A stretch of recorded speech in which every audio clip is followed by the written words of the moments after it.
सत श्री अकाल, तुसीं देख रहे हो द पंजाब टीवी ते मैं हाँ जज सिंह चाहल। अज दे पंजाबी प्राइम टाइम दे विच तुहाडा सारिआं दा बहुत बहुत स्वागत है। पंजाबी प्राइम टाइम दे विच गल करांगे किसानी अंदोलन दी, जिहड़ा कि सुप्रीम कोर्ट तक पहुंच गया है। अज सुनवाई हुई है सुप्रीम कोर्ट दे विच, की कुछ खास रहा है तुहानूं उस बारे जानकारी देंगे। सुनवाई तो बाद किसानां दे वल्लों प्रैस कॉन्फ्रेंस की गई है, उन्होंने की किया है उस बारे भी तुहानूं जानकारी देंगे। किसान जथेबंदियां दे वल्लों क्यों SGPC प्रधान बीबी जगीर कौर के खिलाफ कार्रवाई की मांग की गई है। केजरीवाल ने बहुत वड्डा एक्शन दिल्ली की विधान सभा दे विच खड़ के कर दिता है। नवजोत सिंह सिद्धू ने एक वीडियो जारी की है, तुहानूं सारी जानकारी दिन्ने आ। पर सब तो पहला शुरुआत करते हैं किसानी अंदोलन तो, जिस दे विच हुण लगातार सुप्रीम कोर्ट दे विच सुनवाई हुंदी दिखाई दिंदी है। एक दिन पहला भी सुनवाई हुई सी अते लगातार दूजे दिन किसानी अंदोलन नूं लैके सुनवाई सुप्रीम कोर्ट दे विच हुई है। चीफ जस्टिस ऑफ इंडिया की अगवाई वाले बेंच के वल्लों इस मुद्दे ते सुनवाई की गई है। काफ़ी सारियां पटिशनां किसानी अंदोलन नूं लैके सुप्रीम कोर्ट विच पहुंच चुकियां सन। कुछ किसानी अंदोलन के खिलाफ सन, कहिंदे सन कि दिल्ली दीयां सड़कां खाली करवाइयां जानियां चाहिए ने। कुछ ने हवाला दिता कि सड़कां ब्लॉक ने, लोगों को परेशानी का सामना करना पै रहा है। और कुछ ने कहा कि बिना मास्कों तो बैठे ने, दूरी भी नहीं बनाई हुई है, कोरोना फैला सकते हैं, इन्हों इत्थों उठाया जाना चाहिए। दिल्ली दी सड़कां खाली करवाइयां जानियां चाहिए ने। कुछ को पक्ष विच भी सन किसानां दे, कहिंदे ने कि केंद्र सरकार दे जिहड़े कानून ने उन्होंने गैर संविधानक ऐलान देना चाहिए है। इस नूं लैके भी कोर्ट दे विच पटिशनां पईयां सन, जिन्हां ते सुनवाई करदिआं चीफ जस्टिस ऑफ इंडिया की अगवाई वाले बेंच ने सीधे तौर पर कह दिता है कि यह कानून संविधानक ने या फिर गैर संविधानक ने। इसकी वैधता ते अजे वो कोई भी फैसला नहीं सुना सकते। अजे फिलहाल किसानी अंदोलन ते गल की जा सकती है। सुप्रीम कोर्ट ने सीधे तौर पर कहा कि अधिकार है सब नूं आपो अपने तरीके नाल प्रदर्शन करन दा, पर तरीका किन्ना को वाजिब है उस ते विचार चर्चा जरूर हो सकती है। केंद्र सरकार नूं कुछ झाड़ पाउण वालियां गल्लां भी सुप्रीम कोर्ट दे वल्लों कीतियां गईयां ने। सुप्रीम कोर्ट ने केंद्र कोलों पूछा है कि अजे तक इस मसले नूं गलबात दे राहीं हल क्यों नहीं किया गया। यही सवाल एक दिन पहला भी सुप्रीम कोर्ट दे वल्लों केंद्र तो पूछा गया सी अते अज खबरां आ रहीआं ने कि एक नवां सवाल भी सुप्रीम कोर्ट दे वल्लों केंद्र सरकार तो, मोदी सरकार तो पूछ लिया गया है। सुप्रीम कोर्ट ने पूछा है कि की केंद्र सरकार इस दे नाल सहमत है कि जिन्नी देर तक यह मसला हल नहीं हुंदा, किसान कह रहे ने बिल रद्द कर दिओ, कानून रद्द कर दिओ, केंद्र सरकार कहती है कि नहीं रद्द करने। जिन्नी देर तक यह मसला हल नहीं हो जाता, किसी सिट्टे ते नहीं पहुंचा जाता, कि उन्नी देर तक खेती कानून रोके जा सकते हैं, भाव इन्हों इंप्लीमेंट ना किया जाए देश दे विच यह हो सकता है। केंद्र सरकार तो यह सवाल सुप्रीम कोर्ट दे वल्लों पूछा गया है। नाल दी नाल सुप्रीम कोर्ट ने कोई दूजे सूबियां नूं भी नोटिस भेजे सन। पंजाब सरकार दे वल्लों सीनियर वकील P चिदंबरम पेश होए ने अते उन्हां ने किसानां दा पक्ष पूरिया है। कहिंदे ने कि जिहड़ियां सड़कां ब्लॉक कीतियां गईयां ने वो किसानां दे वल्लों नहीं, दिल्ली पुलिस ने बैरीकेडिंग करके सड़कां ब्लॉक कीतियां होईयां ने। किसानां दा सड़कां रोकण दे विच कोई भी हथ नहीं है। किसानां दे कोलों पूछा गया तो किसान कहिंदे ने कि सानू अजे तक कोई भी लिखती नोटिस अजे तक नहीं आया है। अगली खबर दे वल वध रहे हैं, जिहड़ी कि किसानां दे नाल ही जुड़ी हुई है। सुप्रीम कोर्ट की सुनवाई तो बाद एक प्रैस कॉन्फ्रेंस किसान जथेबंदियां दे वल्लों ਸਿੰਘੂ बार्डर ते कर दी गई। उन्होंने कोलों सुप्रीम कोर्ट की सुनवाई बारे पूछा गया तो वह कहते हैं कि जिन्नी देर तक सुप्रीम कोर्ट की सुनवाई बारे लिखती रिपोर्ट उन्होंने कोल नहीं पहुंचती है, उन्नी देर तक वो कोई भी टिप्पणी सुप्रीम कोर्ट की सुनवाई ते नहीं कर सकते। उन्होंने तो पूछा गया कि तुहानूं भी सद्दिया गया सी, तां किसान जथेबंदियां ने यह साफ कर दिता कि सुप्रीम कोर्ट के वल्लों अजे तक उन्होंने कोई भी लिखती नोटिस नहीं आया है। मीडिया रिपोर्टां दे राहीं ही उन्होंने पता लग्या है कि हाँ सानू भी एक धिर इस सारे मुद्दे दे विच बनाया गया है, पर अजे तक सानू कोई भी नोटिस कोर्ट दे वल्लों नहीं आया। जिन्नी देर तक सानू धिर ही नहीं बनाया जाता उन्नी देर तक असी कोर्ट दे विच पेश भी नहीं हो सकते अते ना ही कोई टिप्पणी कर सकते हैं। इस नूं लैके किसान सीधे तौर पर कह रहे हैं कि केंद्र सरकार नूं यह मसला हल करना चाहिए है, मसला छेती हल हो सकता है, साडियां मंगां मान लैण, कानूनां नूं रद्द कर देण तां इन्ने झंझटां दे विच पैणा ही नहीं पेगा। साडा स्टैंड क्लीयर है। एक बार फिर तो किसान जथेबंदियां ने कह दिता है कि असीं बड़े क्लीयर हाँ, सानू होर कुछ नहीं चाहिए, सिर्फ ते सिर्फ एक कानून ही रद्द कर दिओ, असीं अपने आप ही घरां नूं मुड़ जावांगे। पता नहीं क्यों केंद्र सरकार नूं यह गल समझ विच नहीं आ रही है। किसान जथेबंदियां दे नुमाइंदे कहिंदे ने कि एक पासे केंद्र सरकार कही जाती है गलबात करिए आओ, अते दूजे पासे कह दिंदे ने कि खेती कानून रद्द नहीं करने, फिर असीं जाके गलबात ਕੀ ਕਰਾਂਗੇ, ਗੱਲਬਾਤ ਦਾ ਕੋਈ ਪਿੱਛੇ ਰਹਿ ਹੀ ਨਹੀਂ ਜਾਂਦਾ। ਉਹ ਮੰਨਦੇ ਨਹੀਂ, ਅਸੀਂ ਮਨਾਉਣ ਨੂੰ ਫਿਰਦੇ ਹਾਂ, ਤਾਂ ਫਿਰ ਗੱਲਬਾਤ ਕੀ ਕਰੀਏ। अगली खबर ਦੇ ਵੱਲ ਵਧਦੇ ਹਾਂ। किसान ਜਥੇਬੰਦੀਆਂ ਦੀ ਇਸ ਪ੍ਰੈਸ ਕਾਨਫਰੰਸ ਦੇ ਨਾਲ ਹੀ ਇਹ ਖਬਰ ਵੀ ਜੁੜੀ ਹੋਈ ਹੈ। ਬਲਬੀਰ ਸਿੰਘ ਰਾਜੇਵਾਲ ਦੇ ਵੱਲੋਂ ਬੀਬੀ ਜਗੀਰ ਕੌਰ ਤੇ ਕਾਰਵਾਈ ਦੀ ਮੰਗ ਕਰ ਦਿੱਤੀ ਗਈ ਹੈ। ਉਹ ਕਿਉਂ? ਸ਼੍ਰੋਮਣੀ ਗੁਰਦੁਆਰਾ ਪ੍ਰਬੰਧਕ ਕਮੇਟੀ ਦੇ ਪ੍ਰਧਾਨ ਬਣ ਚੁੱਕੇ ਨੇ ਬੀਬੀ ਜਗੀਰ ਕੌਰ ਅਤੇ ਬਲਬੀਰ ਸਿੰਘ ਰਾਜੇਵਾਲ ਦੇ ਅਨੁਸਾਰ ਉਹਨਾਂ ਦੇ ਵੱਲੋਂ ਕਿਸਾਨ ਅੰਦੋਲਨ ਨੂੰ ਲੈ ਕੇ ਇੱਕ ਬਹੁਤ ਵੱਡਾ ਬਿਆਨ ਦੇ ਦਿੱਤਾ ਗਿਆ ਹੈ। ਬਲਬੀਰ ਸਿੰਘ ਰਾਜੇਵਾਲ ਕਹਿੰਦੇ ਨੇ ਕਿ ਬੀਬੀ ਜਗੀਰ ਕੌਰ ਦਾ ਬਿਆਨ ਆਇਆ ਹੈ ਕਿ ਸ਼੍ਰੋਮਣੀ ਅਕਾਲੀ ਦਲ ਦੇ ਵੱਲੋਂ ਇਹ ਸਾਰਾ ਅੰਦੋਲਨ ਚਲਾਇਆ ਜਾ ਰਿਹਾ ਹੈ। ਸ਼੍ਰੋਮਣੀ ਅਕਾਲੀ ਦਲ ਦਾ ਅੰਦੋਲਨ ਹੈ ਅਤੇ ਅਸੀਂ ਹੀ ਭਾਵ ਸ਼੍ਰੋਮਣੀ ਅਕਾਲੀ ਦਲ ਨੇ ਇਹਨਾਂ ਕਿਸਾਨ ਆਗੂਆਂ ਨੂੰ ਅੱਗੇ ਕੀਤਾ ਹੋਇਆ ਹੈ, ਜੋ ਕਿ ਬਿਲਕੁਲ ਝੂਠ ਹੈ। ਅਜਿਹਾ ਦਾਵਾ ਰਾਜੇਵਾਲ ਦੇ ਵੱਲੋਂ ਕਰ ਦਿੱਤਾ ਗਿਆ ਹੈ। ਉਹਨਾਂ ਨੇ ਦੋ ਮੰਗਾਂ ਕੀਤੀਆਂ ਨੇ। ਪਹਿਲੀ ਗੱਲ ਉਹ ਕਹਿੰਦੇ ਨੇ ਕਿ ਸ਼੍ਰੋਮਣੀ ਅਕਾਲੀ ਦਲ ਦਾ ਲੀਡਰ ਹੋਣ ਦੇ ਨਾਤੇ ਪ੍ਰਧਾਨ ਸੁਖਬੀਰ ਸਿੰਘ ਬਾਦਲ ਨੂੰ ਬੀਬੀ ਜਗੀਰ ਕੌਰ ਤੇ ਕਾਰਵਾਈ ਕਰਨੀ ਚਾਹੀਦੀ ਹੈ ਅਤੇ ਦੂਜਾ ਸ਼੍ਰੋਮਣੀ ਗੁਰਦੁਆਰਾ ਪ੍ਰਬੰਧਕ ਕਮੇਟੀ ਦਾ ਪ੍ਰਧਾਨ ਹੋਣ ਦੇ ਨਾਤੇ ਸ੍ਰੀ ਅਕਾਲ ਤਖਤ ਸਾਹਿਬ ਦੇ ਜਥੇਦਾਰ ਗਿਆਨੀ ਹਰਪ੍ਰੀਤ ਸਿੰਘ ਨੂੰ ਵੀ ਇਸ ਗੱਲ ਦਾ ਨੋਟਿਸ ਲੈਣਾ ਚਾਹੀਦਾ ਹੈ, ਕਿਉਂਕਿ ਗਲਤ ਬਿਆਨਬਾਜ਼ੀ ਐਸਜੀਪੀਸੀ ਪ੍ਰਧਾਨ ਬੀਬੀ ਜਗੀਰ ਕੌਰ ਦੇ ਵੱਲੋਂ ਕੀਤੀ ਜਾ ਰਹੀ ਹੈ। ਇਸ ਕਰਕੇ ਜਥੇਦਾਰ ਸਾਹਿਬ ਦੇ ਵੱਲੋਂ ਵੀ ਬੀਬੀ ਜਗੀਰ ਕੌਰ ਤੇ ਕਾਰਵਾਈ ਕੀਤੀ ਜਾਣੀ ਚਾਹੀਦੀ ਹੈ। ਇਹ ਸਵਾਲ ਹੁਣ ਅਸੀਂ ਤੁਹਾਡੇ ਤੋਂ ਵੀ ਪੁੱਛ ਲੈਣਾ ਚਾਹੁੰਦੇ ਹਾਂ ਕਿ ਕੀ ਤੁਸੀਂ ਬਲਬੀਰ ਸਿੰਘ ਰਾਜੇਵਾਲ ਦੀ ਇਸ ਮੰਗ ਦੇ ਨਾਲ ਸਹਿਮਤ ਹੋ ਕਿ ਜੇਕਰ ਬੀਬੀ ਜਗੀਰ ਕੌਰ ਨੇ ਅਜਿਹਾ ਕੋਈ ਬਿਆਨ ਦਿੱਤਾ ਹੈ ਤਾਂ ਉਹਨਾਂ ਤੇ ਕਾਰਵਾਈ ਹੋਣੀ ਚਾਹੀਦੀ ਹੈ, ਸ਼੍ਰੋਮਣੀ ਅਕਾਲੀ ਦਲ ਨੂੰ ਵੀ ਕਾਰਵਾਈ ਕਰਨੀ ਚਾਹੀਦੀ ਹੈ, ਜਥੇਦਾਰ ਸ੍ਰੀ ਅਕਾਲ ਤਖਤ ਸਾਹਿਬ ਨੂੰ ਵੀ ਕਾਰਵਾਈ ਕਰਨੀ ਚਾਹੀਦੀ ਹੈ। ਜੋ ਵੀ ਤੁਹਾਡੀ ਰਾਏ ਹੈ ਕਮੈਂਟ ਕਰਕੇ ਆਪਣੀ ਰਾਏ ਜ਼ਰੂਰ ਦਿਓ।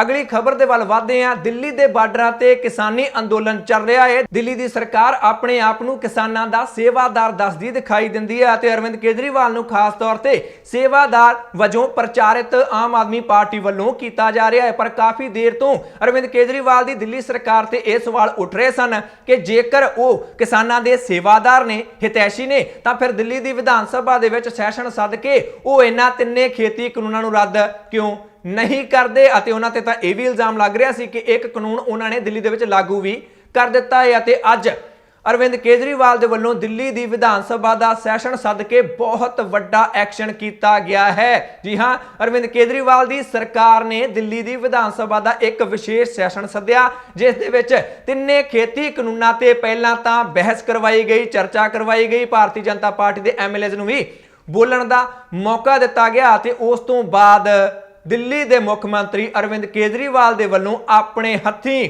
ਕੇਂਦਰ ਸਰਕਾਰ ਦੇ ਤਿੰਨੇ ਖੇਤੀ ਕਾਨੂੰਨਾਂ ਨੂੰ ਪਾੜ ਦਿੱਤਾ ਗਿਆ। ਕੇਜਰੀਵਾਲ ਨੇ ਆਪਣੇ ਭਾਸ਼ਣ ਦੇ ਵਿੱਚ ਕਿਹਾ ਕਿ ਦਿੱਲੀ ਸਰਕਾਰ ਪੂਰੀ ਤਰ੍ਹਾਂ ਇਹਨਾਂ ਖੇਤੀ ਕਾਨੂੰਨਾਂ ਦੇ ਖਿਲਾਫ ਹੈ ਅਤੇ ਕਿਸਾਨਾਂ ਦੇ ਪੱਖ ਵਿੱਚ ਖੜੀ ਹੈ। ਤੁਹਾਨੂੰ ਥੋੜੀ ਜਿਹੀ ਹੋਰ ਜਾਣਕਾਰੀ ਦਈਏ ਤਾਂ ਦਿੱਲੀ ਸਰਕਾਰ ਦਾ ਇੱਕ ਵਕੀਲ ਵੀ ਸੁਪਰੀਮ ਕੋਰਟ ਦੀ ਸੁਣਵਾਈ ਦੇ ਵਿੱਚ ਪੇਸ਼ ਹੋਇਆ ਹੈ।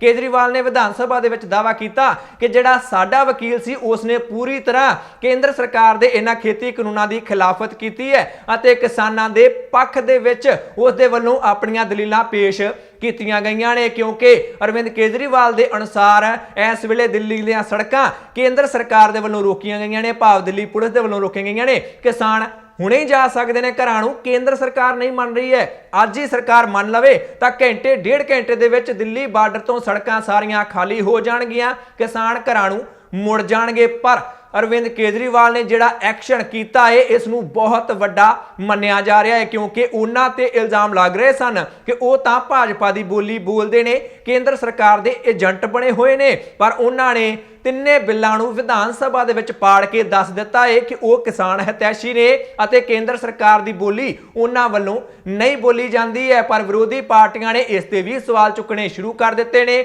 ਕਾਂਗਰਸ ਪਾਰਟੀ ਕਹਿੰਦੀ ਹੈ ਕਿ 900 चूहे खा के बिल्ली हज नूं चली। डॉक्टर राजकुमार वेरका दा बयान तुहानूं सुना दिंदे आ। देखिए क्या कहूँ कि 900 चूहे खा के बिल्ली हज को चली। केजरीवाल साहब कल कह रहे थे कि भाई ये केंद्र के कानून है, लागू करने ही पड़ने थे। ये कैप्टन अमरिंदर सिंह कैसे विधानसभा में रद्द कर सकता है, उसने क्यों रद्द कर दिए? तो भैया आज आपने किस हैसियत से रद्द किए? हमने कहा था कि जहाँ जहाँ कांग्रेस की सरकार है, छत्तीसगढ़ में कांग्रेस की सरकार है, हम विधानसभा में कानून रद्द किए।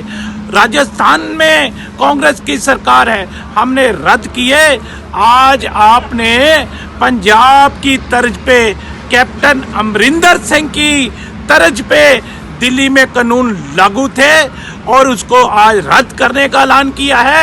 दरअसल आम आदमी पार्टी ਦੇ ਇਸ ਐਕਸ਼ਨ ਤੇ ਵੀ ਇੰਨੇ ਸਵਾਲ ਕਿਉਂ ਉੱਠ ਰਹੇ ਨੇ ਕਿਉਂਕਿ ਪਹਿਲਾਂ ਜਦੋਂ ਆਮ ਆਦਮੀ ਪਾਰਟੀ ਦੇ ਲੀਡਰਾਂ ਕੋਲੋਂ ਖਾਸ ਤੌਰ ਤੇ ਪੰਜਾਬ ਦੇ ਲੀਡਰਾਂ ਕੋਲੋਂ ਪੁੱਛਿਆ ਜਾਂਦਾ ਸੀ ਭਗਵੰਤ ਮਾਨ ਤੋਂ ਵੀ ਕਾਫੀ ਵਾਰ ਇਹ ਪੁੱਛਿਆ ਗਿਆ ਕਿ ਜੇਕਰ ਤੁਹਾਡੀ ਦਿੱਲੀ ਦੀ ਸਰਕਾਰ ਕਿਸਾਨ ਹਿਤੈਸ਼ੀ ਹੈ ਤਾਂ ਪੰਜਾਬ ਦੇ ਵਾਂਗ ਉਹ ਵੀ ਦਿੱਲੀ ਦੀ ਵਿਧਾਨ ਸਭਾ ਦਾ ਸੈਸ਼ਨ ਸੱਦ ਕੇ ਇਹਨਾਂ ਖੇਤੀ ਕਾਨੂੰਨਾਂ ਦੇ ਖਿਲਾਫ ਮਤਾ ਪਾਸ ਕਿਉਂ ਨਹੀਂ ਕਰਦੇ ਜਿਵੇਂ ਕਿ ਅੱਜ ਕੀਤਾ ਹੈ। ਤਾਂ ਭਗਵੰਤ ਮਾਨ ਕਹਿੰਦੇ ਸਨ ਕਿ ਉੱਥੇ ਲੋੜ ਹੀ ਨਹੀਂ ਕਿਉਂਕਿ ਉੱਥੇ ਸਵਾਮੀਨਾਥਨ ਦੀ ਰਿਪੋਰਟ ਲਾਗੂ ਕੀਤੀ ਹੋਈ ਹੈ, ਉੱਥੇ ਤਾਂ ਪਹਿਲਾਂ ਹੀ ਜਿਹੜੀ MSP ਹੈ ਉਸ ਤੋਂ ਵੱਧ ਰੇਟ ਕੇਜਰੀਵਾਲ ਸਰਕਾਰ ਵੱਲੋਂ ਦਿੱਤਾ ਜਾ ਰਿਹਾ ਹੈ, ਉੱਥੇ ਕੋਈ ਵੀ ਇਹਨਾਂ ਖੇਤੀ ਕਾਨੂੰਨਾਂ ਦਾ ਅਸਰ ਨਹੀਂ ਹੋਏਗਾ। ਇਸੇ ਕਰਕੇ ਹੀ ਦਿੱਲੀ ਸਰਕਾਰ ਦੇ ਵੱਲੋਂ ਵਿਧਾਨ ਸਭਾ ਦਾ ਸੈਸ਼ਨ ਕਾਲ ਨਹੀਂ ਕੀਤਾ ਜਾ ਰਿਹਾ। ਪਰ ਹੁਣ ਆਮ ਆਦਮੀ ਪਾਰਟੀ ਨੇ ਇੱਕ ਵੱਡਾ ਯੂ ਟਰਨ ਮਾਰਿਆ ਵੀ ਕਹਿ ਸਕਦੇ ਆ ਜਾਂ ਫਿਰ ਇਹ ਕਹਿ ਸਕਦੇ ਆ ਕਿ ਆਪਣੇ ਆਪ ਨੂੰ ਸਹੀ ਪ੍ਰੂਵ ਕਰਨ ਦੇ ਲਈ ਆਮ ਆਦਮੀ ਪਾਰਟੀ ਦੇ ਵੱਲੋਂ ਇਹ ਵੱਡਾ ਕਦਮ ਚੁੱਕਿਆ ਗਿਆ ਹੈ। ਜੇਕਰ ਗੱਲ ਕਰ ਰਹੇ ਆ ਭਗਵੰਤ ਮਾਨ ਦੀ ਤਾਂ ਅਗਲੀ ਖਬਰ ਵੀ ਭਗਵੰਤ ਮਾਨ ਦੇ ਨਾਲ ਹੀ ਜੁੜੀ ਹੋਈ ਹੈ। ਭਗਵੰਤ ਮਾਨ ਨੇ ਸੁਪਰੀਮ ਕੋਰਟ ਦੇ ਇਸ ਸਵਾਲ ਦਾ ਸਵਾਗਤ ਕਰ ਦਿੱਤਾ ਹੈ ਜਿਹੜਾ ਸੁਪਰੀਮ ਕੋਰਟ ਨੇ ਕੇਂਦਰ ਸਰਕਾਰ ਕੋਲੋਂ ਪੁੱਛਿਆ ਹੈ ਕਿ ਜਿੰਨੀ ਦੇਰ ਤੱਕ ਇਹ ਮਸਲਾ ਹੱਲ ਨਹੀਂ ਹੋ ਜਾਂਦਾ ਕਿ ਉਨੀ ਦੇਰ ਤੱਕ ਖੇਤੀ ਕਾਨੂੰਨ ਨਹੀਂ ਰੋਕੇ ਜਾ ਸਕਦੇ। ਭਗਵੰਤ ਮਾਨ ਕਹਿੰਦੇ ਨੇ ਕਿ ਇਹ ਬਹੁਤ ਵਧੀਆ ਸਵਾਲ ਸੁਪਰੀਮ ਕੋਰਟ ਨੇ ਕੇਂਦਰ ਸਰਕਾਰ ਕੋਲੋਂ ਪੁੱਛਿਆ ਹੈ। ਭਗਵੰਤ ਮਾਨ ਨੇ ਇੱਕ ਵਾਰ ਫਿਰ ਤੋਂ ਮੰਗ ਕਰ ਦਿੱਤੀ ਹੈ ਕਿ ਹੁਣੇ ਹੀ ਸੰਸਦ ਦਾ ਸੈਸ਼ਨ ਸੱਦਿਆ ਜਾਣਾ ਚਾਹੀਦਾ ਹੈ ਅਤੇ ਇਹਨਾਂ ਤਿੰਨੇ ਖੇਤੀ ਕਾਨੂੰਨਾਂ ਨੂੰ ਰੱਦ ਕਰ ਦੇਣਾ ਚਾਹੀਦਾ ਹੈ। ਕਿੰਨੀ ਕੁ ਦੇਰ ਤੱਕ ਮੋਦੀ ਸਰਕਾਰ ਅਜਿਹਾ ਅੜੀਅਲ ਰਵੱਈਆ ਅਖਤਿਆਰ ਕਰੇਗੀ? ਇਦਾਂ ਨਹੀਂ ਕਰਨਾ ਚਾਹੀਦਾ। ਕਿਸਾਨ ਇੰਨੀ ਠੰਡ ਦੇ ਵਿੱਚ ਸੜਕਾਂ ਤੇ ਬੈਠੇ ਹੋਏ ਨੇ, ਇੰਨੀ ਜ਼ਿੱਦ ਚੰਗੀ ਨਹੀਂ। ਮੋਦੀ ਸਰਕਾਰ ਨੂੰ ਕਿਸਾਨਾਂ ਦੀ ਗੱਲ ਮੰਨ ਲੈਣੀ ਚਾਹੀਦੀ ਹੈ। ਅਜਿਹੀ ਮੰਗ ਭਗਵੰਤ ਮਾਨ ਦੇ ਵੱਲੋਂ ਇੱਕ ਵਾਰ ਫਿਰ ਤੋਂ ਕਰ ਦਿੱਤੀ ਗਈ ਹੈ। ਜੇਕਰ ਗੱਲ ਕਰੀਏ ਕਾਂਗਰਸ ਪਾਰਟੀ ਦੀ ਤਾਂ ਪੰਜਾਬ ਕਾਂਗਰਸ ਦੇ ਪ੍ਰਧਾਨ ਸੁਨੀਲ ਜਾਖੜ ਦੇ ਵੱਲੋਂ ਅੱਜ ਇੱਕ ਹੁਕਮ ਆਪਣੇ ਪੰਜਾਬ ਕਾਂਗਰਸ ਦੇ ਸਾਰੇ ਵਿਧਾਇਕਾਂ ਨੂੰ ਜਾਰੀ ਕਰ ਦਿੱਤਾ ਗਿਆ ਹੈ। ਉਹਨਾਂ ਨੇ ਇੱਕ ਲੈਟਰ ਜਾਰੀ ਕੀਤਾ ਹੈ ਜਿਸ ਦੇ ਵਿੱਚ ਪੰਜਾਬ ਦੇ ਸਾਰੇ ਕਾਂਗਰਸੀ ਵਿਧਾਇਕਾਂ ਨੂੰ ਇਹ ਹਦਾਇਤਾਂ ਜਾਰੀ ਕੀਤੀਆਂ ਗਈਆਂ ਨੇ ਕਿ ਕਾਂਗਰਸੀ ਐਮਪੀਆਂ ਦੇ ਵੱਲੋਂ ਜੰਤਰ ਮੰਤਰ ਵਿਖੇ ਜਿਹੜਾ ਪੱਕਾ ਧਰਨਾ ਕਿਸਾਨਾਂ ਦੇ ਪੱਖ ਵਿੱਚ ਲਾਇਆ ਗਿਆ ਹੈ। ਪੰਜਾਬ ਕਾਂਗਰਸ ਦੇ ਵਿਧਾਇਕਾਂ ਨੂੰ ਵਾਰੋ-ਵਾਰੀ ਜ਼ਰੂਰ ਪਹੁੰਚਣ ਕਿਉਂਕਿ ਸੁਨੀਲ ਜਾਖੜ ਨੂੰ ਲੱਗਦਾ ਹੈ ਕਿ ਜੇਕਰ ਕੇਂਦਰ ਸਰਕਾਰ ਕਿਸਾਨਾਂ ਦੇ ਖਿਲਾਫ ਹੋ ਗਈ ਹੈ ਤਾਂ ਦੇਸ਼ ਦੇ ਵਿੱਚ ਸਭ ਤੋਂ ਵੱਡੀ ਆਪੋਜੀਸ਼ਨ ਪਾਰਟੀ ਕਾਂਗਰਸ ਪਾਰਟੀ ਹੈ। ਇਸ ਕਰਕੇ ਸਾਡਾ ਫਰਜ਼ ਬਣਦਾ ਹੈ ਕਿ ਅਸੀਂ ਕੇਂਦਰ ਸਰਕਾਰ ਤੇ ਵੱਧ ਤੋਂ ਵੱਧ ਦਬਾਅ ਬਣਾਈਏ। ਇਹ ਲੈਟਰ ਜਾਰੀ ਕਰਕੇ ਪੰਜਾਬ ਕਾਂਗਰਸ ਦੇ ਵਿਧਾਇਕਾਂ ਨੂੰ ਹੁਕਮ ਜਾਰੀ ਕੀਤੇ ਗਏ ਨੇ ਪੰਜਾਬ ਕਾਂਗਰਸ ਦੇ ਪ੍ਰਧਾਨ ਦੇ ਵੱਲੋਂ ਕਿ ਐਮਪੀਆਂ ਦਾ ਜਾ ਕੇ ਸਾਥ ਦੇਣਾ ਚਾਹੀਦਾ ਹੈ। ਜਦੋਂ ਵੀ ਕੋਈ ਜਾ ਸਕਦਾ ਹੈ, ਜਿਸ ਦਿਨ ਵੀ ਜਾ ਸਕਦਾ ਹੈ, ਪਰ ਆਪੋ ਆਪਣੀ ਹਾਜ਼ਰੀ ਉਸ ਧਰਨੇ ਦੇ ਵਿੱਚ ਜ਼ਰੂਰ ਲਵਾ ਕੇ ਆਓ। ਹੁਣ ਕਾਂਗਰਸ ਨੇ ਇੱਕ ਮੰਗ ਵੀ ਐਡ ਕਰ ਦਿੱਤੀ ਹੈ। ਪਹਿਲਾਂ ਤਾਂ ਉਹਨਾਂ ਨੇ ਸਿਰਫ ਇੰਨਾ ਹੀ ਕਿਹਾ ਸੀ ਕਿ ਕਿਸਾਨਾਂ ਦੇ ਪੱਖ ਵਿੱਚ ਅਸੀਂ ਜੰਤਰ ਮੰਤਰ ਤੇ ਬੈਠੇ ਹਾਂ, ਪਰ ਹੁਣ ਮੰਗ ਭਗਵੰਤ ਮਾਨ ਵਾਲੀ ਐਡ ਕਰ ਦਿੱਤੀ ਹੈ ਕਿ ਪਾਰਲੀਮੈਂਟ ਦਾ ਸੈਸ਼ਨ ਛੇਤੀ ਤੋਂ ਛੇਤੀ ਸੱਦਿਆ ਜਾਣਾ ਚਾਹੀਦਾ ਹੈ। ਪਰ ਭਾਰਤ ਸਰਕਾਰ ਨੇ ਇਸ ਵਾਰ ਸਰਦ ਰੁੱਤ ਸੈਸ਼ਨ ਸੱਦਣ ਤੋਂ ਹੀ ਇਨਕਾਰ ਕਰ ਦਿੱਤਾ ਹੈ। ਜਿਹੜਾ ਪਹਿਲਾਂ ਸੱਦਿਆ ਜਾਂਦਾ ਸੀ ਸੈਸ਼ਨ ਇਜਲਾਸ ਬੁਲਾਇਆ ਜਾਂਦਾ ਸੀ, ਕੇਂਦਰ ਸਰਕਾਰ ਉਸ ਤੋਂ ਹੀ ਮੁਨਕਰ ਹੋ ਗਈ ਹੈ ਅਤੇ ਵਿਰੋਧੀ ਪਾਰਟੀਆਂ ਸਪੈਸ਼ਲ ਸੈਸ਼ਨ ਸੱਦਣ ਨੂੰ ਕਹਿ ਰਹੀਆਂ ਨੇ। ਲੱਗਦਾ ਨਹੀਂ ਕਿ ਕੇਂਦਰ ਸਰਕਾਰ ਮੰਨੇਗੀ। ਅਗਲੀ ਖਬਰ ਦੇ ਵੱਲ ਵਧਦੇ ਹਾਂ। ਨਵਜੋਤ ਸਿੰਘ ਸਿੱਧੂ ਦੇ ਨਾਲ ਇਹ ਖਬਰ ਜੁੜੀ ਹੋਈ ਹੈ। ਉਹਨਾਂ ਦੇ ਵੱਲੋਂ ਇੱਕ ਵੀਡੀਓ ਜਾਰੀ ਕੀਤੀ ਗਈ ਹੈ ਜਿਸ ਦੇ ਵਿੱਚ ਉਹ ਕੇਂਦਰ ਦੀ ਮੋਦੀ ਸਰਕਾਰ ਦੀਆਂ ਧੱਜੀਆਂ ਉਡਾਉਂਦੇ ਦਿਖਾਈ ਦਿੰਦੇ ਨੇ। ਸਿੱਧੇ ਤੌਰ ਤੇ ਅੰਕੜੇ ਜਾਰੀ ਕਰਕੇ ਨਵਜੋਤ ਸਿੰਘ ਸਿੱਧੂ ਕਹਿ ਰਹੇ ਨੇ ਕਿ ਮੋਦੀ ਸਰਕਾਰ ਪੂੰਜੀਪਤੀਆਂ ਲਈ ਕੰਮ ਕਰਦੀ ਹੈ ਅਤੇ ਲਗਾਤਾਰ ਸਰਕਾਰੀ ਅਦਾਰਿਆਂ ਨੂੰ ਢਾਹ ਮੋਦੀ ਸਰਕਾਰ ਦੇ ਵੱਲੋਂ ਲਾਈ ਜਾ ਰਹੀ ਹੈ। ਛੋਟਾ ਜਿਹਾ ਬਿਆਨ ਵੀ ਨਵਜੋਤ ਸਿੰਘ ਸਿੱਧੂ ਦਾ ਤੁਹਾਨੂੰ ਸੁਣਾ ਦਿੰਨੇ ਆ। किसान का 72,000 करोड़ रुपया कर्जा माफ सिर्फ मनमोहन सिंह ने किया। आपने कहा किसान की इनकम डबल कर देंगे, क्या डबल हुई? आपने इन बड़े बड़े पूंजीपतियों को 3.5 लाख करोड़ की माफी दी पिछले साल। तो ये कैसे हो गया कि आज जो मनमोहन सिंह सरकार में एनपीए 2 लाख करोड़ के थे वो आज 17 लाख करोड़ के कैसे हो गए? ਭਾਵੇਂ ਕਿ ਨਵਜੋਤ ਸਿੰਘ ਸਿੱਧੂ ਇਸ ਵੇਲੇ ਸਰਗਰਮ ਸਿਆਸਤ ਤੋਂ ਦੂਰ ਨੇ, ਪਰ ਕਿਸਾਨੀ ਅੰਦੋਲਨ ਨੂੰ ਦੇਖਦਿਆਂ ਕੋਈ ਨਾ ਕੋਈ ਵੀਡੀਓ ਜਾਰੀ ਕਰਕੇ ਉਹ ਵੀ ਆਪਣੀ ਪੜਾਸ ਮੋਦੀ ਸਰਕਾਰ ਦੇ ਖਿਲਾਫ ਕੱਢਦੇ ਹੀ ਰਹਿੰਦੇ ਨੇ। ਇਸ ਵੇਲੇ ਪੂਰੇ ਭਾਰਤ ਦੇ ਵਿੱਚ ਨਰਿੰਦਰ ਮੋਦੀ ਦਾ ਅਕਸ ਇਸ ਤਰ੍ਹਾਂ ਦਾ ਬਣਦਾ ਜਾ ਰਿਹਾ ਹੈ ਕਿ ਉਹ ਲੋਕਾਂ ਦੇ ਲਈ ਨਹੀਂ ਸਗੋਂ ਕੁਝ ਕੁ ਪੂੰਜੀਪਤੀਆਂ ਦੇ ਲਈ ਕਾਨੂੰਨ ਬਣਾਉਂਦੇ ਨੇ ਤਾਂ ਜੋ ਉਹਨਾਂ ਦਾ ਰਾਹ ਪੱਧਰਾ ਕੀਤਾ ਜਾ ਸਕੇ ਅਤੇ ਸਾਰੀਆਂ ਵਿਰੋਧੀ ਪਾਰਟੀਆਂ ਲਗਾਤਾਰ ਲੋਕਾਂ ਦੇ ਦਿਮਾਗਾਂ ਦੇ ਵਿੱਚ ਇਹ ਗੱਲ ਵਾੜਨ ਤੇ ਲੱਗੀਆਂ ਹੋਈਆਂ ਨੇ ਕਿ ਇਹ ਪ੍ਰਧਾਨ ਮੰਤਰੀ ਲੋਕਾਂ ਦਾ ਨਹੀਂ ਪੂੰਜੀਪਤੀਆਂ ਦਾ ਪ੍ਰਧਾਨ ਮੰਤਰੀ ਹੈ ਅਤੇ ਕੁਝ ਹੱਦ ਤੱਕ ਲੋਕ ਹੁਣ ਇਸ ਗੱਲ ਦੇ ਨਾਲ ਸਹਿਮਤ ਹੁੰਦੇ ਵੀ ਦਿਖਾਈ ਦਿੰਦੇ ਨੇ, ਕਿਉਂਕਿ ਕਾਫੀ ਦਿਨਾਂ ਤੋਂ ਦਿੱਲੀ ਦੇ ਬਾਰਡਰਾਂ ਤੇ ਕਿਸਾਨ ਠੰਡ ਵਿੱਚ ਡਟੇ ਹੋਏ ਨੇ, ਪਰ ਫਿਰ ਵੀ ਭਾਰਤ ਦੇ ਪ੍ਰਧਾਨ ਮੰਤਰੀ ਦੇ ਵੱਲੋਂ ਕੋਈ ਵੀ ਹੇਜ ਨਹੀਂ ਜਤਾਇਆ ਜਾ ਰਿਹਾ। ਕਿਸਾਨਾਂ ਦੇ ਲਈ ਇੱਕੋ ਗੱਲ ਤੇ ਡਟੇ ਹੋਏ ਨੇ, ਜਿੱਥੇ ਵੀ ਬੋਲਦੇ ਨੇ ਕਹਿ ਦਿੰਦੇ ਨੇ ਕਿਸਾਨੀ ਕਾਨੂੰਨ ਅਸੀਂ ਬੜੇ ਵਧੀਆ ਬਣਾਏ ਨੇ ਅਤੇ ਜਿਹੜੇ ਇਹ ਬੈਠੇ ਨੇ ਇਹ ਤਾਂ ਕਿਸਾਨ ਹੀ ਨਹੀਂ। ਅਗਲੀ ਖਬਰ ਦੇ ਵੱਲ ਵਧਦੇ ਹਾਂ, ਜਿਹੜੀ ਕਿ ਮੋਦੀ ਸਰਕਾਰ ਦੇ ਨਾਲ ਹੀ ਜੁੜੀ ਹੋਈ ਹੈ। ਭਾਵੇਂ ਕਿ ਨਰਿੰਦਰ ਮੋਦੀ ਦੇ ਵੱਲੋਂ ਦਿੱਲੀ ਬਾਰਡਰਾਂ ਤੇ ਡਟੇ ਕਿਸਾਨਾਂ ਦੇ ਨਾਲ ਅਜੇ ਤੱਕ ਕੋਈ ਵੀ ਮੁਲਾਕਾਤ ਨਹੀਂ ਕੀਤੀ ਗਈ ਹੈ, ਪਰ ਮੋਦੀ ਸਰਕਾਰ ਦੇ ਵੱਲੋਂ ਸਿੱਖਾਂ ਦੇ ਨਾਲ ਆਪਣਾ ਅਟੁੱਟ ਰਿਸ਼ਤਾ ਦੱਸਣ ਦੀ ਕੋਸ਼ਿਸ਼ ਕੀਤੀ ਜਾ ਰਹੀ ਹੈ। ਨਰਿੰਦਰ ਮੋਦੀ ਦੀ ਇਮੇਜ ਸਿੱਖਾਂ ਦੇ ਅੱਗੇ ਚੰਗੀ ਬਣਾਉਣ ਦੀ ਕੋਸ਼ਿਸ਼ ਕੀਤੀ ਜਾ ਰਹੀ ਹੈ।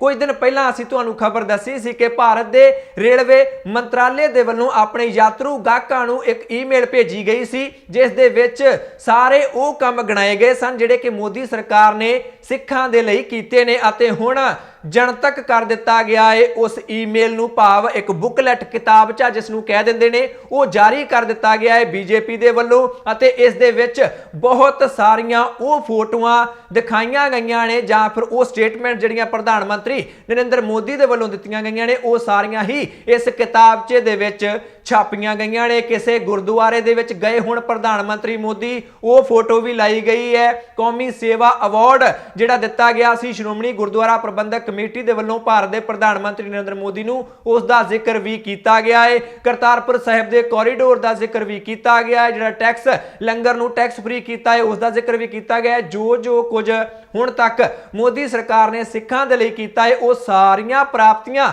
ਗਿਣਵਾਉਣ ਦੀ ਕੋਸ਼ਿਸ਼ ਮੋਦੀ ਸਰਕਾਰ ਦੇ ਵੱਲੋਂ ਕੀਤੀ ਗਈ ਹੈ, ਪਰ ਵਿਰੋਧੀ ਪਾਰਟੀਆਂ ਇਸ ਤੋਂ ਵੀ ਸੰਤੁਸ਼ਟ ਹੁੰਦੀਆਂ ਦਿਖਾਈ ਨਹੀਂ ਦਿੰਦੀਆਂ। ਉਹਨਾਂ ਨੇ ਤਾਂ ਉਲਟਾ ਭਾਜਪਾ ਨੂੰ ਘੇਰਨਾ ਸ਼ੁਰੂ ਕਰ ਦਿੱਤਾ ਹੈ। ਆਪ ਦੇ ਸੁਨਾਮ ਤੋਂ ਵਿਧਾਇਕ ਅਮਨ ਅਰੋੜਾ ਕਹਿੰਦੇ ਨੇ ਕਿ ਜੇਕਰ ਕੇਂਦਰ ਦੀ ਮੋਦੀ ਸਰਕਾਰ ਨੇ ਸੱਚਮੁੱਚ ਹੀ ਸਿੱਖਾਂ ਦੇ ਲਈ ਕੁਝ ਕੀਤਾ ਹੁੰਦਾ, ਪੰਜਾਬੀਆਂ ਲਈ ਕੁਝ ਕੀਤਾ ਹੁੰਦਾ ਤਾਂ ਉਹਨਾਂ ਨੂੰ ਇਦਾਂ ਕਿਤਾਬਚੇ ਜਾਰੀ ਨਾ ਕਰਨੇ ਪੈਂਦੇ। ਕੁਝ ਨਹੀਂ ਕੀਤਾ ਹੈ, ਇਸੇ ਕਰਕੇ ਹੀ ਉਹਨਾਂ ਨੂੰ ਅਜਿਹੇ ਦਾਅਵੇ ਕਰਨੇ ਪੈ ਰਹੇ ਨੇ। ਕਾਂਗਰਸ ਪਾਰਟੀ ਦੀ ਗੱਲ ਕਰੀਏ ਤਾਂ ਕਾਂਗਰਸ ਪਾਰਟੀ ਕਹਿੰਦੀ ਹੈ ਕਿ ਇਹਨਾਂ ਨੂੰ ਇਸ ਕਿਤਾਬਚੇ ਦੇ ਵਿੱਚ ਗੁਜਰਾਤ ਦੇ ਵਿੱਚ ਜਿਹੜੇ ਕਿਸਾਨ ਉਜਾੜੇ ਜਾ ਰਹੇ ਨੇ, ਉਹਨਾਂ ਤੋਂ ਜ਼ਮੀਨਾਂ ਖੋਈਆਂ ਜਾ ਰਹੀਆਂ ਨੇ, ਉਹਨਾਂ ਬਾਰੇ ਵੀ ਛਾਪ ਦੇਣਾ ਚਾਹੀਦਾ ਸੀ। ਯੂਪੀ ਦੇ ਵਿੱਚ ਜਿਹੜੇ ਬੇਜ਼ਮੀਨੇ ਕਰ ਦਿੱਤੇ ਗਏ ਨੇ ਪੰਜਾਬੀ ਕਿਸਾਨ, ਉਹਨਾਂ ਬਾਰੇ ਵੀ ਛਾਪ ਦੇਣਾ ਚਾਹੀਦਾ ਸੀ। ਇਹ ਵੀ ਤਾਂ ਭਾਜਪਾ ਦੀਆਂ ਪ੍ਰਾਪਤੀਆਂ ਹੀ ਨੇ।